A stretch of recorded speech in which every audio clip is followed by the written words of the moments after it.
Hello everybody, my name is Yannick, formerly known as GoldenEye Zen, and today I am very happy to welcome you to this very special video. I think in every second video I talk about coming up with a very special video, but today it is really special, at least also to me.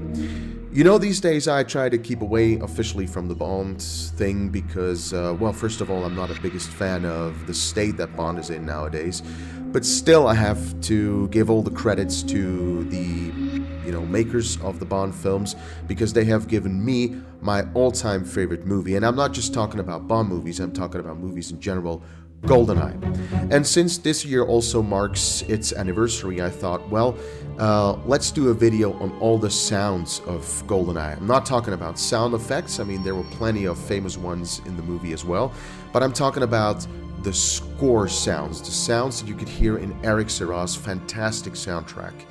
And you know, I hope I don't break any illusions or anything like that, because a lot you can track down from sampling CDs, from racks from the 90s and so on. And it's been almost my lifelong mission to track down these sounds, find what these sounds are made of, how they're made, where they can be found. And you know, I started out with this journey when the internet was not that big, so you couldn't do a lot of research really. And it's been in the last couple of years that more and more information surfaced, and that's when I picked more and more things, and I was able to kind of perfect that sound that I'm after, which is the 90s Eric Serra sound that has heavily influenced me, and I have to give all the credits and all the props to that man. He's a fantastic, outstanding composer, came up with some of my favorite soundtracks like Leon, The Fifth Element, and of course the GoldenEye soundtrack. And also a big shout out to Crawleywood, who made those amazing Far Cry 5 GoldenEye inspired maps, and also Grassley, who also always surfaces these videos and does these amazing videos and long plays and so on. And through a recent video, again, the soundtrack has gotten a lot of attention. The soundtrack was the one I did back for GoldenEye 25, which was season assisted. And yeah, I got a lot of questions again. And they're always the same question. Not that I mock that, but I just thought, well, let's do the ultimate video with the sounds that were used in GoldenEye. I have prepared, well, probably the most famous sound that can be heard in the soundtrack, and I'm going to show you today.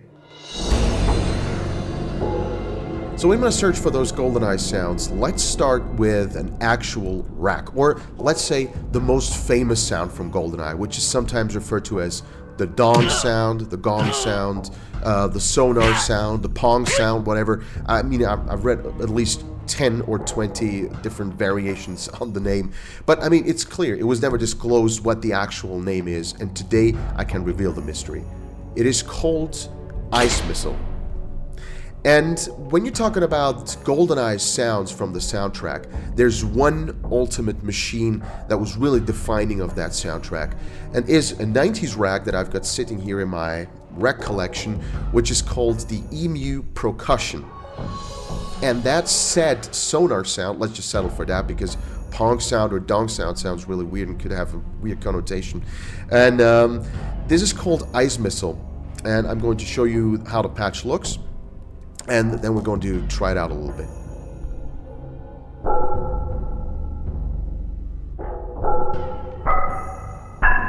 So sometimes I read online, because one time I remember Grant Kirkhope, the composer of the actual Nintendo 64 game soundtrack, once revealed that the sonar sound is from the EMU Pro Toys, which is also available as a digital version.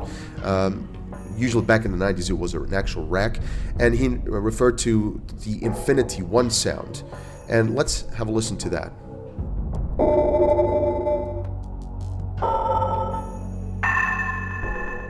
It sounds kind of similar, it's kind of there, but the audiophiles among you, they can sort of tell that the version in the movie sounds much more hi-fi and sounds much more well-rounded and defined and so on. And that's because the EMU Pro Toys Infinity One was used in the game score, but not in the movie score. In the movie score, it was actually, like I said, the EMU Cussion Ice Missile. Now, you may ask yourself, how did I find out? Like I said, the journey to finding this sound was really, really painstaking, and I mean, I'm not going to need that now. But sometimes I even went as far as really tracking down French keyboard magazines from the 90s that featured Eric Serra. You know, they were magazines from the mid-90s, bought them off Amazon or eBay or what have you. And you can see there were interviews with Eric Serra around that time, so 93, 94, 95, 97. And back in those days when they did these interviews and these features on these artists, usually they also had a list of instruments and stuff they had in the studio back then. So I could actually see what gear he used. I read about the percussion, I read about the EMU Morphoise, which was also used in the GoldenEye soundtrack, I suppose, for more of the pad sounds, the atmospheric sounds, and so on. So that was a massive help, of course. And then once I discovered this ice missile sound, I was convinced, yes, that's it. How did he use it in the movie? Pretty straightforward, just without much processing, maybe cutting off the low ends a little bit, but that's pretty much it.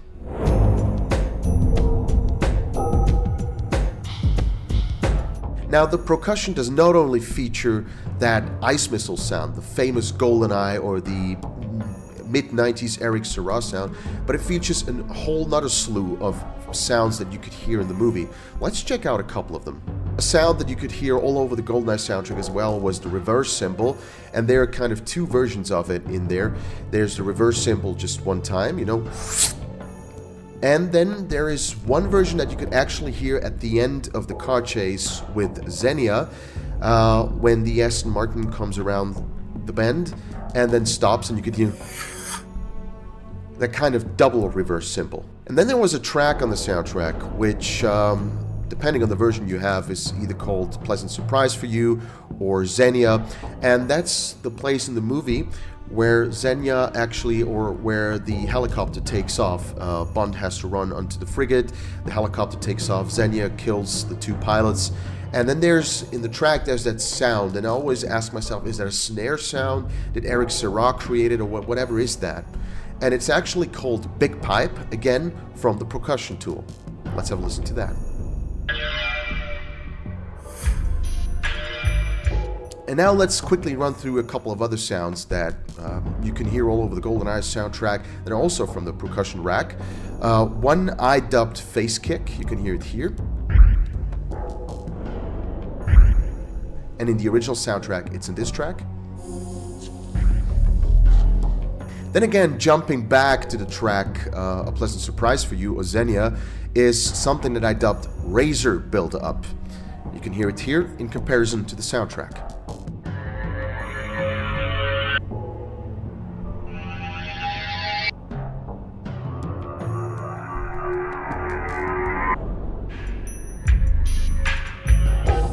And then, for instance, in the beginning, when Bond jumps down the dam and then sneaks, you know, on top of the toilets, takes off the ventilation shaft cover, and you can see Bond's face appearing in the movie from the shadow.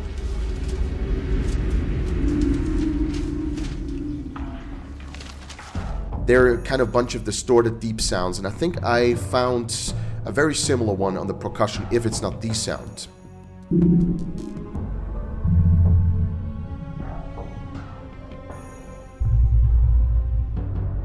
And actually, here's another sound of the GoldenEye Overture that you can probably recognize.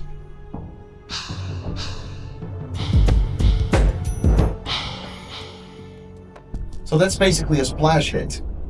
So those are a couple examples of what you can find in a percussion tool. And there are a couple of more, but they're more like in the background, and I don't want this video to be too long, so let's move on to the next thing. Something that I assembled myself about 10-15 years ago is a combination of various sampled trombone, deep bone sounds, and a very deep drum sound. And let's have a listen to that.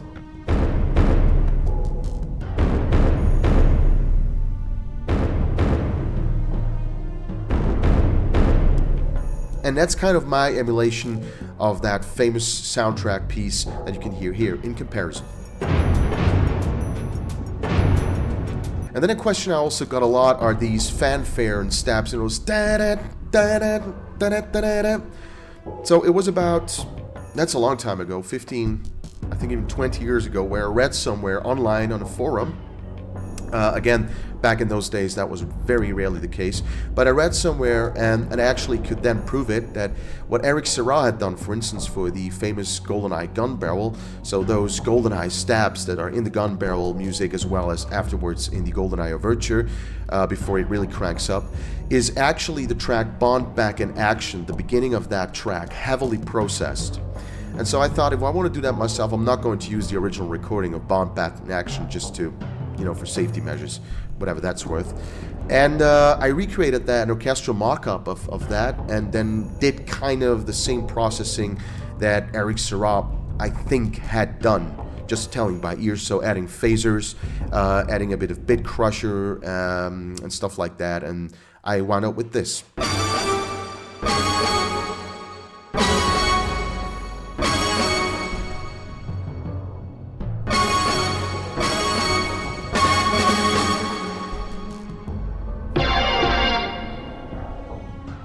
And then I made a video a long time ago kind of recreating that antenna sound, I call it. You can hear it in the later parts of the movie. Again, listen to the sound in isolation compared to the actual place it was used in the soundtrack.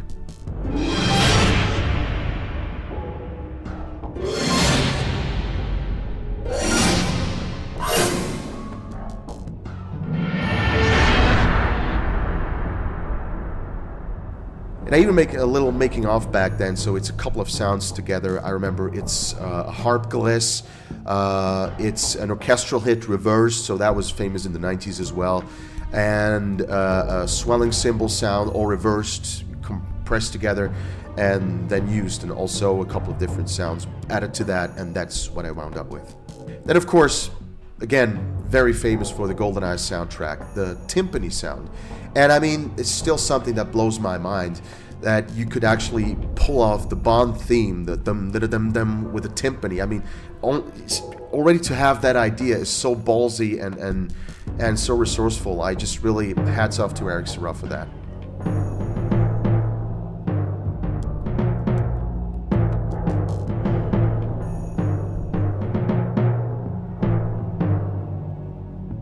And then something that is quite in the background and that's not often referred to when you talk about the soundtrack is that one drone that you could hear in the transition between the quiet, the sneaky quiet thing of the GoldenEye Overture and then when it ramps up. And it can also be heard on another track, Boris and the Lethal Pen, at the beginning. It's kind of a drone that morphs, and I can still not really track down what it originally was.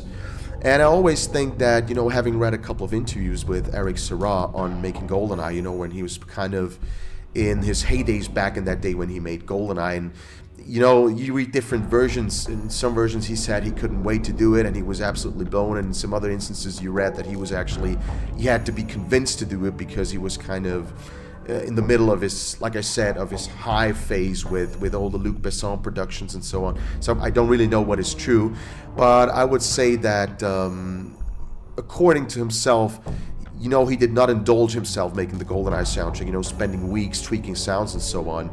The selection and the whole thing that he put together is absolutely amazing and brilliant, if you ask me. But still, I think he would have resorted to some pre-made sounds for the drones and so on. But here's kind of my recreation.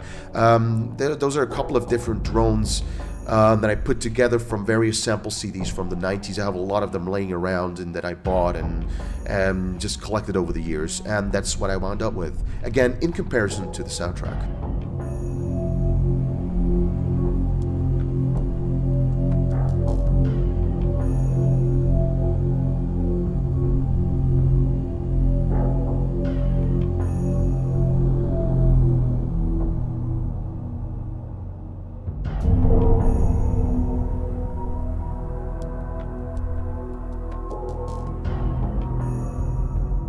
And then something that I'm still amazed to this day that it doesn't get more recognition, it doesn't get mentioned more, is again a sound that was famous in GoldenEye, but Serra also used it in Leon and after GoldenEye in The Fifth Element, is that Rummm sound. I refer to it as the Rummm sound. And it's a sound that almost kind of sounds like a short sample of a choir doing Rummm. And I think that's just one of the, again, defining sounds of the GoldenEye score. And actually, again, you often find the answers in decrypting Eric Serra's sounds by just pitching it up, because he did a lot of sounds pitching everything down and processing it. And when you take these sounds and then pitch it up again, then you usually find out what it is about. Like we heard at the beginning, the gong or the sonar sound actually in the end is a heavily processed tambourine sound pitched way down. And that Rummm sound actually is one of those, again, famous 90s things or orchestral hits that I found again on a sample CD and then pitched down again, did some processing, added reverb and all these things, and that's what I wound up with, again, in comparison to the movie score.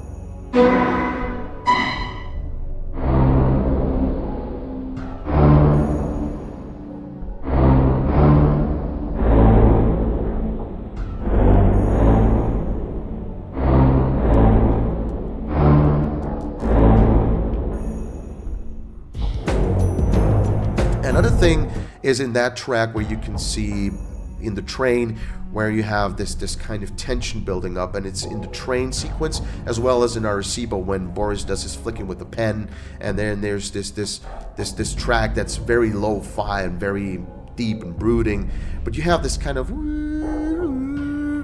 whistle on top of that, and that's a sound that always haunted me and fascinated me as well. And again, that was when I couldn't really absolutely for sure track down, but I found something that is similar in Omnisphere, and that is called Rise of the Shadow People. Have a listen to that in comparison to the original score.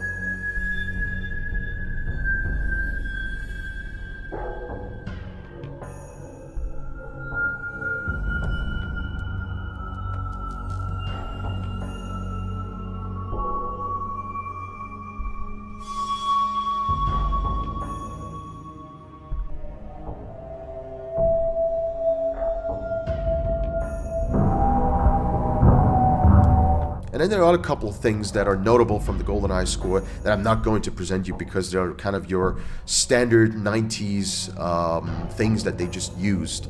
So it was like Triangle were heavily featured in the GoldenEye soundtrack, and the sleigh bells, of course. So I read somewhere in a YouTube comment that Eric Serra is the one who made the sleigh bells great. So yeah, I think so too. And then of course we're going to kind of close this chapter with the more instrumental sounds and the more tonal sounds with this little thing. Of course, again, featured in the GoldenEye Overture. And back in my GoldenEye Source days, I also once made a making-of video of that instrument and how it is used in the context, and I'm going to show it to you now.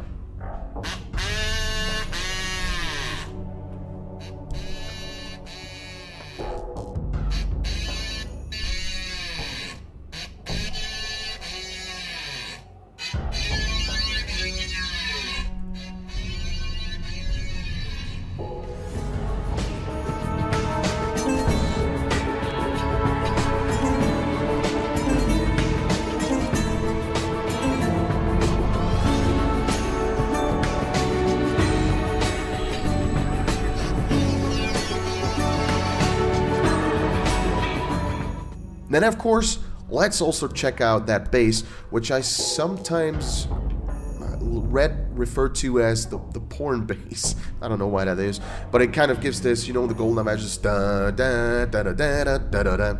It can also be heard in the track Boris and the Little Pen, and that's also a sound that I absolutely love. I think in the original, Eric Serra, being a bass player, did that actually with his actual bass, because I tried to do it with different sounds on the wave station, you know, like organ sounds and so on, to get this graspy sound.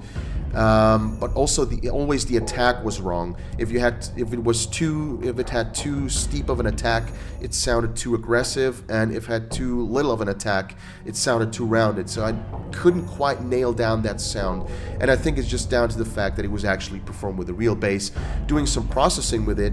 In my case, I added some bit crusher, I added a bit of phasing, and of course an amplifier that kind of distorts the sound, and when you play two notes simultaneously, it really gives that grungy, kind of really nasty, but still at the same time rounded and tame kind of flavor, as it were.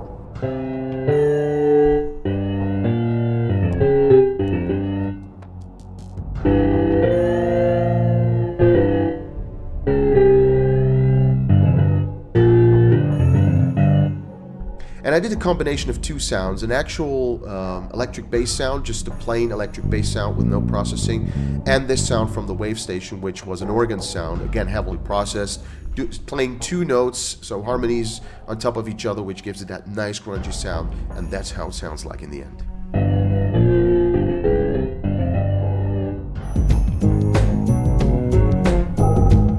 Okay, and now another fun part, and now we're going to talk about percussion, because I think the GoldenEye Overture drum loop is one of the things that I just have in my head still to this day.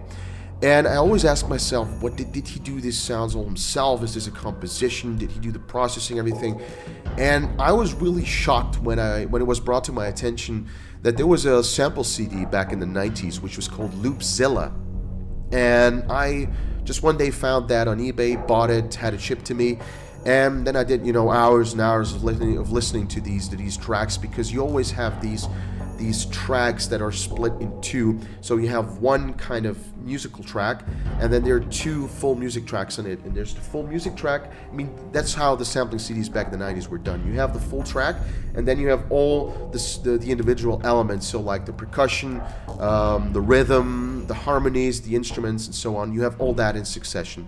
And then I did just hours and hours of browsing through it, and all of a sudden I found this thing, which was just called Hip Hop 94 beats per minute. And I have to give a warning first. This might destroy the GoldenEye Overture for you forever. Have a listen to it.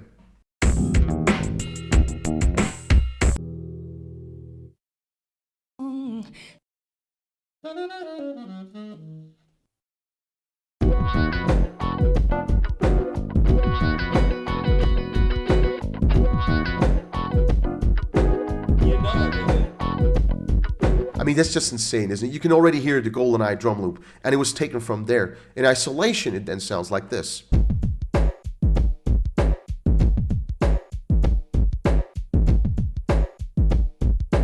So of course I sampled that and I use it in my game that I'm working on right now all of the time, or sometimes when it fits, because it's just such an iconic drum loop. I just really love it. And the CD is just full with this stuff. And another track that I found on that very same sample CD, again can be heard in the track A Pleasant Surprise for You, or Xenia, however it is called. And it is called Unknown Track 28. That's what it's called after importing it. Have a listen to it.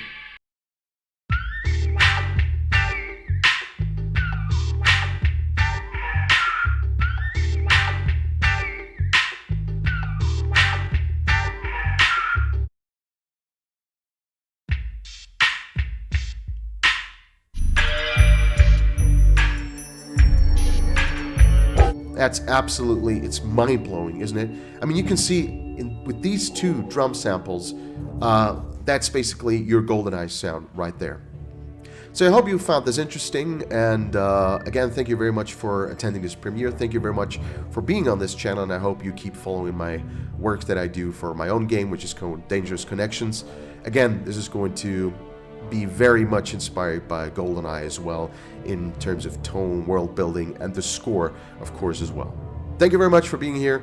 Have a good time, and see you next time.